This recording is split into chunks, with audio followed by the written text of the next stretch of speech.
Tutal, kontrabida naman ang tingin ko sa akin lahat. E di sasabihin ko na lang ang totoo! Ang susunod na programa ay rated PG. Ito ay nangangailangan ng patnubay at gabay ng magulang para sa mga batang manonood.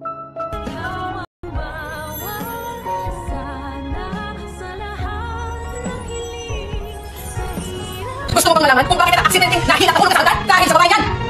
Ito na po ang mga dapat nating pakaabangan sa abot kamay na pangarap matapos ang mahaba-habang habulan ni Moira at ni Robert. Biruin mo, kinailangan pa talaga lahat ng tulong ng mga artista sa teleseryeng ito para lang makorner si Moira the Explorer. Talaga nga namang pinapatunayan ni Derek at ng mga writers na si Moira ang tunay na genius sa teleseryeng ito. Pero habang pinapalibutan na si Moira ng kanyang mga kalaban, ay animoy parang susuko na ito at sasabihin na daw niya ang katotohanan. Tutal naman daw ay kontrabida din naman daw ang tingin sa kanya, kaya wala na daw siyang pakialam sa mga maaaring mangyari. At sa pagtatanong ni Robert kay Moira, ano ang dahilan kung bakit daw siya hinila ng kanyang asawa sa hagdan na siyang dahilan ng pagkakawala ng kanyang memorya? Matapang na ituturo ni Moira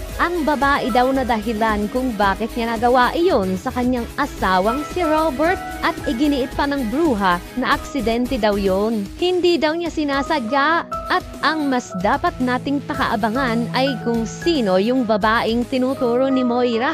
Si Annalyn kaya? Si Lynette o di kaya ay ibubuko niya na ang kanyang anak na si Zoe. Malaman na nga kaya ng lahat ang napakalaking revelasyon na hindi anak ni Robert si Zoe kay Moira? O baka paaasahin na naman tayo ni Derek at ng mga writers? It's a prank na naman. Haha, char. Kaya naman kung nais mo para mga latest updates and happening sa abot kami ng pangarap, I hope mo namang kalimutang mag-like, share, and subscribe, and please hit the notification bell. Salamat sa panonood. Bye-bye!